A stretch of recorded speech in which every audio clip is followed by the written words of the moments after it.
Yeah, I'll react to that, sure. Hi guys. Okay, let's learn. Teutoburg Forest, Rome's worst military disaster. Is this the one where like the Goths or the? Is this the one where like they were going through a forest and on all sides they pushed over trees, and then let's find out. It's been I need to get back into Roman history. It's starting to fade a bit, and I need to reinforce it. My name's Connor. Hi, I like to learn about things.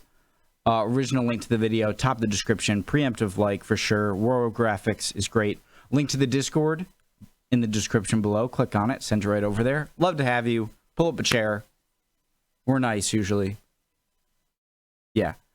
So yeah, if you're not ready to learn, there's the door. Intros, things. Let's do it. In September of 9 AD, a battle unfolded in northern Europe that would shake the Roman world. While marching to put down an insurrection among Germania's northern tribes, 3 legions of the Roman army, totaling 20,000 men, were ambushed at a narrow pass. Trapped, hemmed in, the soldiers could do nothing as the Germans rained death down on them. Okay. In 4 days of carnage, the 17th, 18th, and 19th legions were utterly wiped out. With them died Rome's dreams of ever integrating Germania into its empire. Today, the Battle of Teutoburg Forest is recognized as one of Rome's greatest military defeats, comparable to Hannibal's victory at Cannae 2 centuries earlier. Yet, there was more. I never really thought about it for some reason, but it really is impressive how Germania, modern day Germany, was able to, like, was never conquered by Rome despite it being so close. I know you have the Alps, but I mean, they had France, modern day France, and to this infamous battle than just heavy losses. Coming at the end of the reign of Augustus, the Teutoburg disaster forced the Romans to reconsider their plans for endless expansion. Humiliated, they came to see it as a turning point in the life of their young empire. In today's episode, Warographics is delving into this ancient battle and exploring its influence on the whole of Western history.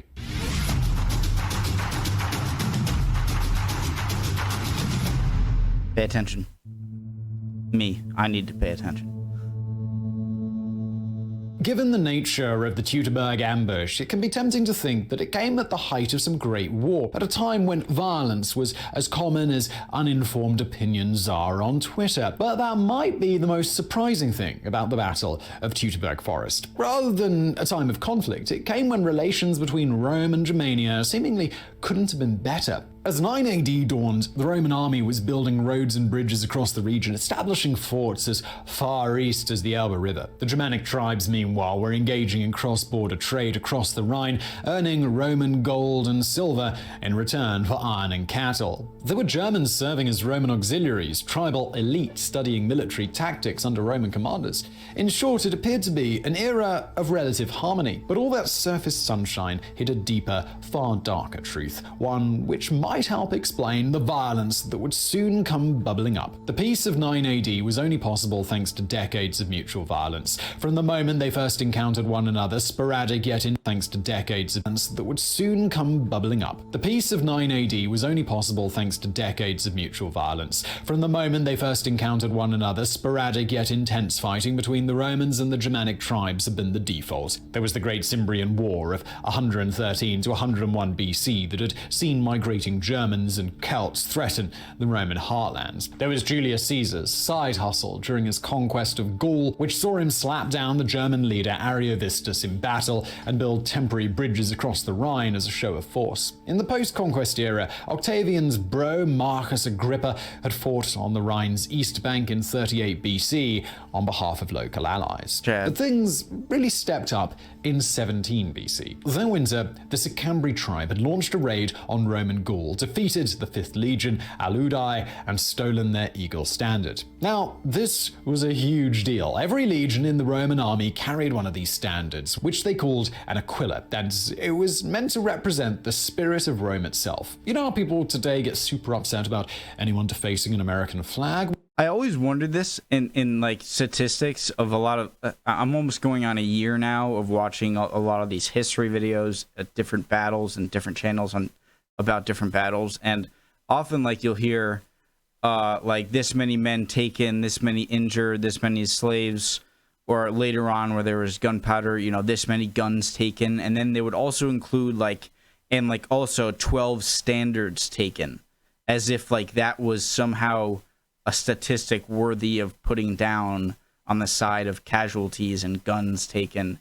And that's something that's cool to me, Rome surprising. itself. You know how people today get super upset about anyone defacing an American flag? Well, the Sicambri taking the Legion standard was like watching the Kaiser clean his balls with Old Glory. It was an insult. Pure and simple. Sadly for the Sicambri, Rome in 17 BC was ruled by a dude infamous for not taking insults lightly. Down in the Eternal City, Augustus decided the German tribes needed to be taught a bit of a painful lesson. It fell to his adopted son, Drusus, to be the teacher. In 16 BC, Drusus headed north to organize the Rhine into a military zone with two armies, that of Germania Superior and Germania Inferior. That done, he took the Germania Superior army and in 12 BC crossed the border. At the last moment, the Sicambri tried to launch a preemptive strike, but it was useless. Drusus slapped them down. According to some sources, he reclaimed the stolen standard, then he turned north and began his campaign of conquest. For the next 3 years, Drusus rampaged across Germania, pacifying the region. In the north, he brought the Frisli and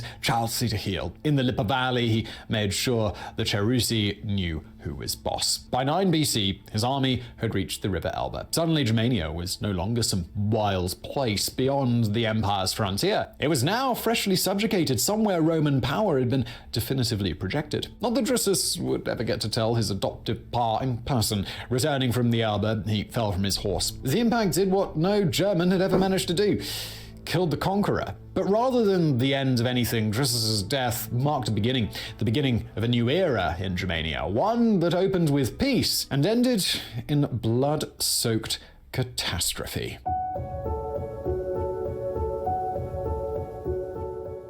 With Drusus gone, it fell to Augustus's other adopted son, the future emperor Tiberius, to command the army of Germania Superior. But rather than attempt to Drusus' tribute act, Tiberius instead seems to have taken one look at Germania and been all like, yeah, it looks like hard work.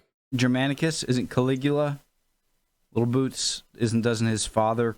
The thing was, incorporating these lands into the empire didn't really make any sense in terms of economy or logistics. So, Tiberius instead instituted a reign of soft control focused mostly on cooperation, but backed up with enough Roman forts and the odd deportation of troublesome tribes to keep everybody in line. It seemingly worked. Bar one quickly contained insurrection. It was this version of Germania that we opened with. A place outside the empire, but peaceful and not causing any problems. Many of the tribes declared allegiance to Rome. Others stayed out of trouble, and the flourishing of trade seemed to suggest that the Romans had nothing to fear on this particular border. But a quiet border region wasn't enough for Augustus. This was still the age of expansion, and adding territories was what Rome was meant to be good at. So, in 4 AD, the first citizen demanded Tiberius finish what Drusus started, that he use force to turn Germania from a neighboring patchwork of tribal kingdoms into an official province. Am I right with One Germanicus? that he could then tax like an 18th century British king. Doubtless, Tiberius was George III.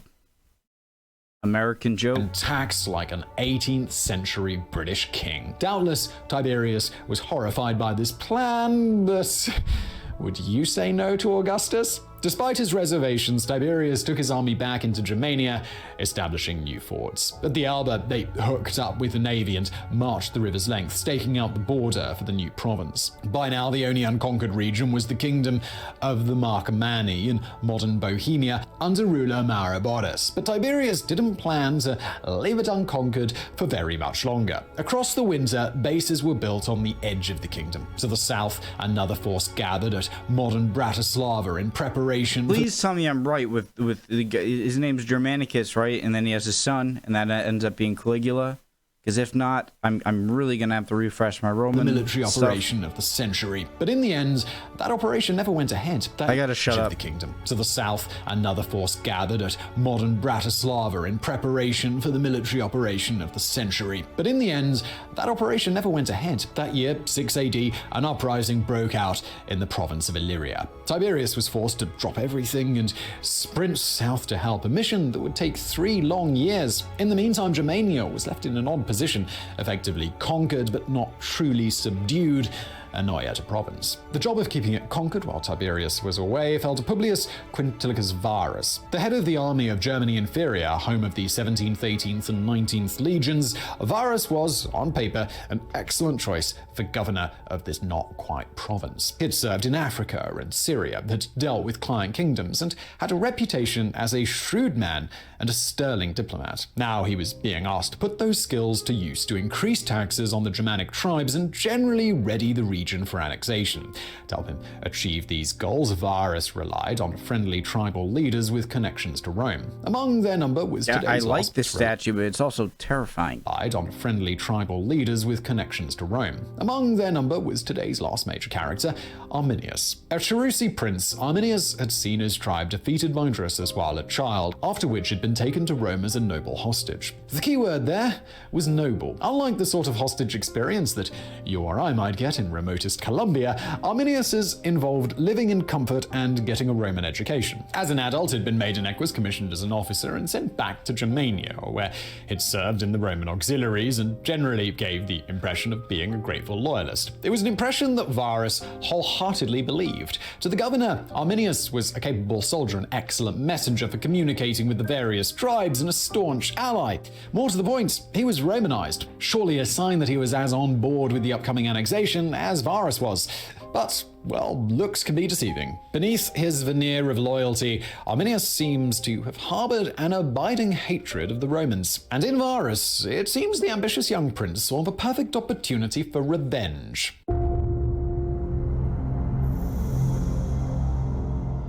As 9 AD dawns in this rainy corner of Europe, I did check to make sure. The sound. As 9 AD dawns in this rainy corner of Europe, all seemed to be going well for the Romans. The tribes were paying regular taxes, violence was infrequent, a Roman citizen could cross Germania unmolested. In fact, the tribes seemed to have so accepted their new overlords that they'd begged Varus to place small detachments in their villages to prevent crime. Magnanimously, the governor had obliged. But even as life seemed to be happily bobbing along, Arminius and the Cherusci were laying their plans. On a practical level, the 25-year-old prince was aware that meeting the Romans head-on in battle would be like trying... You guys, I'm sorry. I had a major ADD moment. I gotta go. Skip forward 30 seconds if you want. Just let me go back a bit.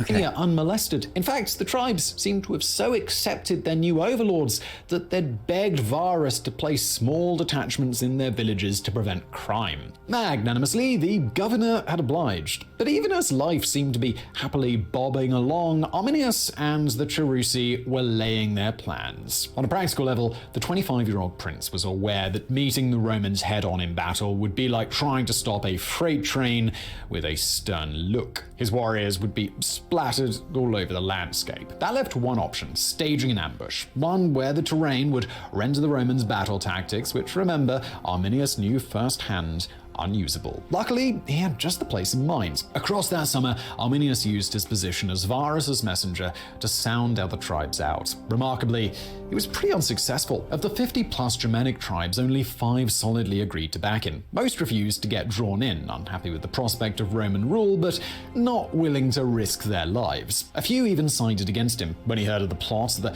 chieftain Segestes went to Varus and told him what Arminius was up to. Unfortunately, Varus was like, Arminius, betray me, please. We're bros, me and Arminius, like this.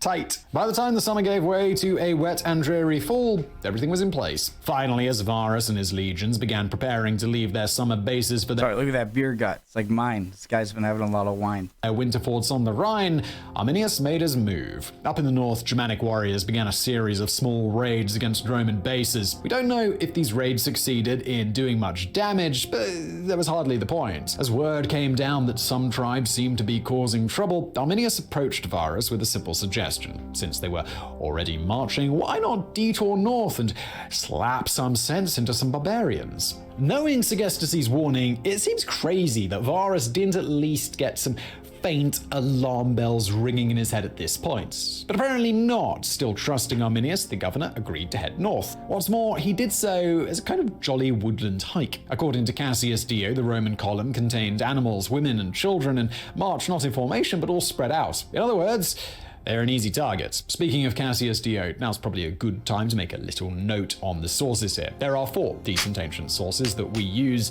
for the Battle of Teutoburg Forest. While they agree on many things, they do have differences. Differences that are worth analyzing, but which would bog down our narrative if we lingered over each one. So we're just going to pick a timeline to follow here, and while it is a viable version of what happened when, do bear in mind that there are takes that have stuff happening at different times. As the army of Germania Inferior slowly marched northwest, building roads as they went, the time came for Arminius to make his next move. He approached Varus with an offer to go ahead and rally more tribes to the Roman cause. Still completely oblivious, Varus agreed. The moment Arminius left the column behind, the plan sprang into action. Remember those small detachments Varus sent to tribal villages to help with crime? They were the first to go, massacred by locals who'd been friendly only moments before. It's unknown how many died on this first day of fighting, but as the sun set and Varus made camp, it's certain that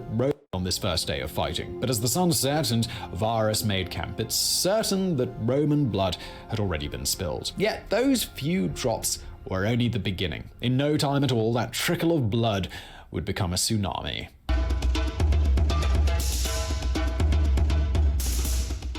The day the ambush dawned, there was miserable weather, high winds, heavy rainfall. Still, Varus marched his men on, sure that this would be over soon. I'm gonna go insane if I don't know the exact location of the Teutoburg fort.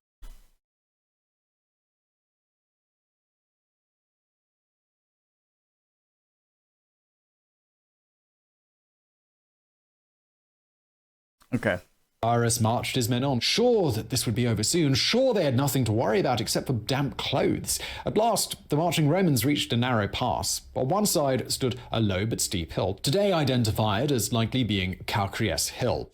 On the other, a vast, impenetrable marshland. Despite being about 6.5 kilometers long, the pass was a mere 200 meters wide, a natural bottleneck that would force the 15,000 to 20,000 men into a dangerously thin formation. Arminius had picked this spot well. There's even evidence that he made it narrower than it was before. A low turf wall is known to have snagged alongside the foot of the hill, likely built to both hide the Germans and give the Romans even less space to maneuver. As the legions made their way through the pass, Arminius seems to have waited until the time was just right, hidden just out of view, silently waiting until the long column of men was stretched to breaking point, its center at its weakest. At this point, a cry must have gone up, some kind of signal, and the battle of the Teutoburg Forest had begun. That like sends chills down your spine. Imagine like an old Germanic cry of like.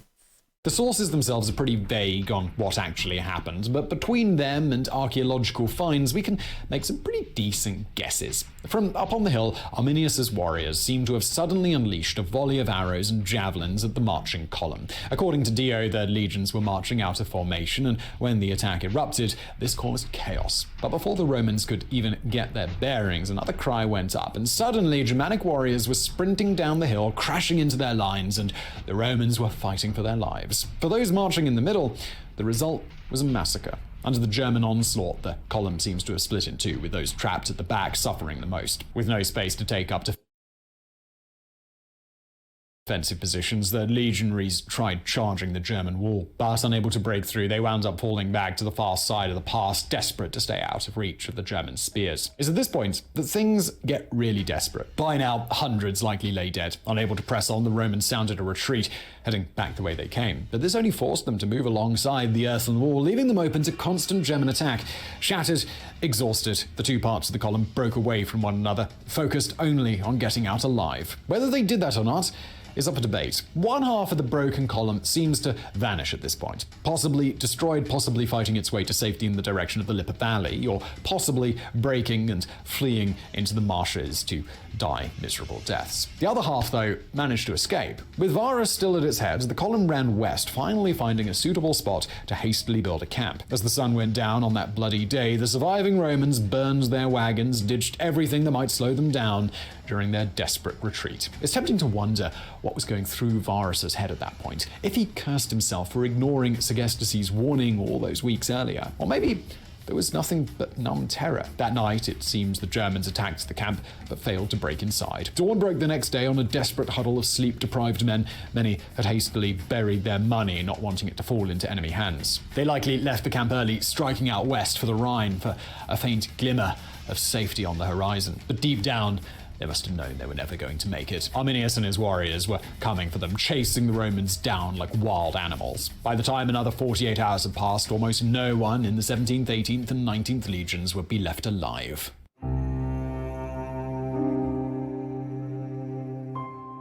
It's hard to imagine the misery the fleeing Romans endured over the next 2 days. With no other choice, they fast marched west in the direction of safety. But that safety would turn out to be just an illusion. Now they could see it was working. A whole ton of new tribes were suddenly really into Arminius' plan as the Romans fled.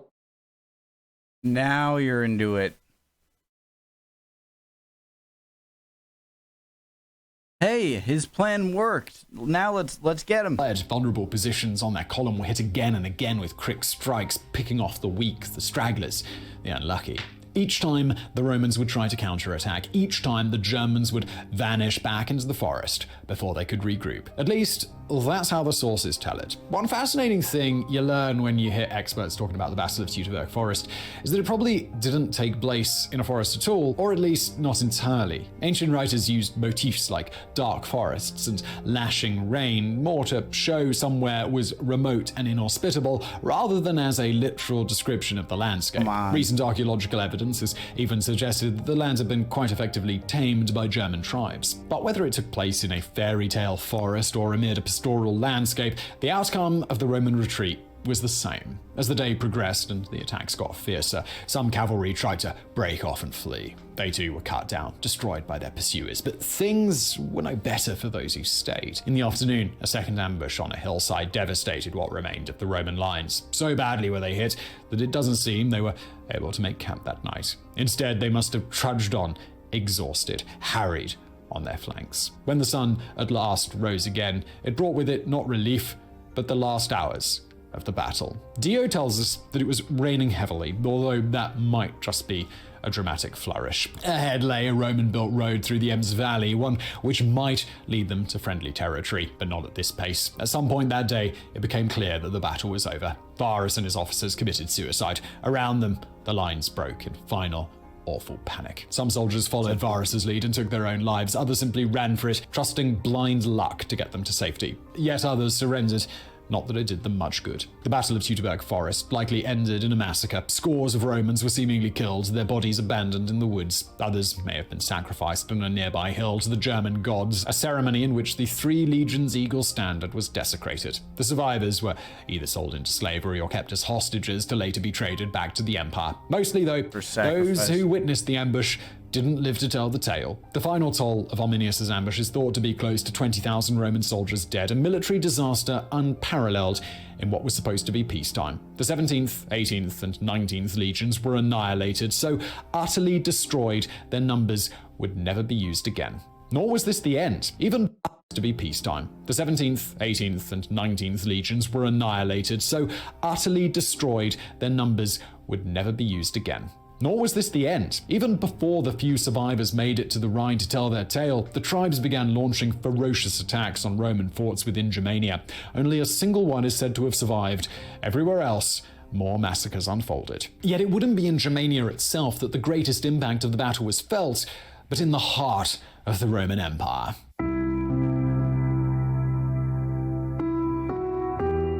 As the traumatized survivors reached the Rhine... What a badass painting. As the traumatized survivors reached the Rhine, panic began to spread throughout the empire. From the military zone, Varus's nephew immediately marched his legions out to occupy strategic forts in case Arminius tried to invade Gaul. Down on the Danube, word reached Tiberius, fresh off the uprising in Illyria. Straight away, the future emperor took 2 legions and headed back north, deeply aware this could only mean war. If anything, reactions were even more dramatic in Rome itself. There simply hadn't been a military disaster on this scale for decades, and never before during peacetime. This was like Pearl Harbor and 9/11 rolled into one, an attack that upended everything Rome thought it knew about the world. Germans were expelled from the Eternal City. A night watch was established in case of attack. Augustus himself is said to have banged his head against a wall, screaming, "Quid Stilius Varus, give me back my legions!"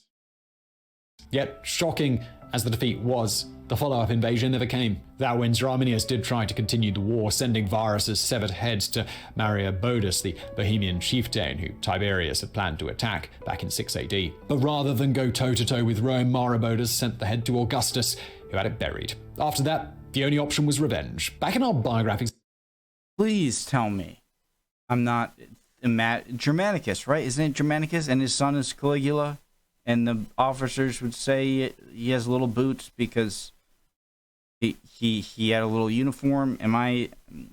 video on Augustus, we said that the golden rule of ancient Rome was don't f*** with Octavian. The Germans were about to learn the hard way just how true that was. For the next 3 years, Tiberius ran wild in Germania, destroying villages, enslaving survivors, and slaughtering all those in his way. Although he retreated back across the Rhine in 11 AD, the punishment still wasn't over. 3 years later, just as Augustus died and Tiberius was elevated to emperor, the dashing general Germanicus launched Thank you.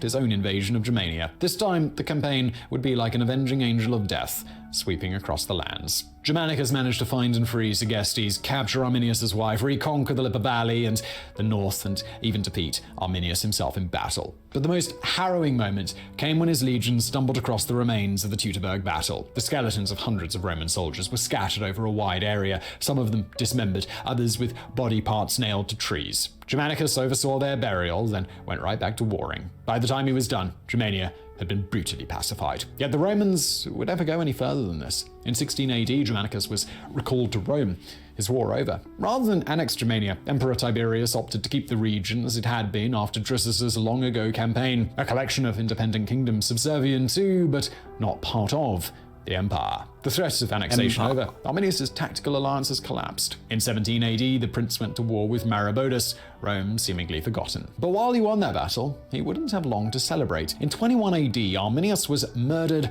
by one of his own tribe. He died not another Hannibal of Attila, but a villain in Roman eyes who'd simply gotten lucky. Yet his influence would never entirely fade. Some 1,500 years later, Martin Luther would revive his memory, now under the name Hermann, as a rallying cry for all Germans. Later still, he'd become an icon for never a villain in Roman eyes who'd simply gotten lucky. Yet his influence would never entirely fade. Some 1,500 years later, Martin Luther would revive his memory, now under the name Hermann, as a rallying cry for all Germans. Later still, he'd become an icon for 19th century nationalists trying to forge the German states into a single nation.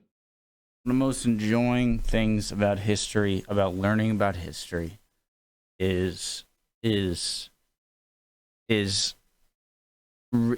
realizing the obvious. Like, you know history is connected. Obviously history is connected. Anything you learn in history didn't just poof out of nowhere. Any conflict or agreement or whatever, it was caused by people living at the time who had experienced other things in the past. I'm saying the obvious, but when it comes to me learning a fact like that about how just everything is intertwined, even though we already know what it is. I hope you know what I mean. It's just the greatest feeling. It's what I love most learning about this. And thank you so much, you guys, everyone. I'm over 27,000, I think. It's been so fun. Thank you, guys. Become an icon for 19th century nationalists trying to forge the German states into a single nation. But that's a story for Jesus, as a I gotta rallying shut up. cry for all Germans. Later still, had become an icon for 19th century nationalists trying to forge the German states into a single nation. But that's a story for another channel. At the end of all that bloodshed then, what relevance can this long ago battle be said to have today? Well, there's a strong argument that it affected the course of history. After all, had Germania been incorporated as a province, Latin would have replaced all local dialects, including those of the tribes who eventually became the Saxons. Take away the Saxons, and you have no English language, which is kind of a big deal. On the other hand, Latin would have affected the long ago battle be said to have today. Well, there's a strong argument that it affected the course of history. After all, had Germania been incorporated as a province, Latin would have replaced all local dialects, including those of the tribes who eventually became the Saxons. Take away the Saxons, and you have no English language, which is kind of a big deal. On the other hand, there is a new generation of scholarship that argues people often overstate this battle's importance. The far from ending Roman interest in Germania, it simply became a convenient excuse for the empire to get out, to untangle itself from an economically non-viable region and instead focus on manipulating it from outside. Whether it really did alter history or not, though, the Battle of the Teutoburg Forest remains fascinating. A moment when the almighty Roman Empire, for perhaps the first time, realized it wasn't invincible. It's this fact, more than anything, that makes it still worth learning about today, over 2,000 years later. So I really hope you found this video interesting. If you did, please do hit that thumbs up button below. Don't forget to subscribe, and thank you for watching.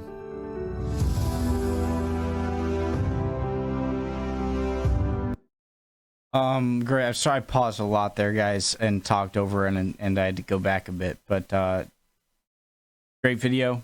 Again, if you're staying this long, just thank you guys again, just overall, for making this possible for me and my whole channel. I don't usually talk about this, but it's just made me think about it. I hope you're all doing well. See you next time.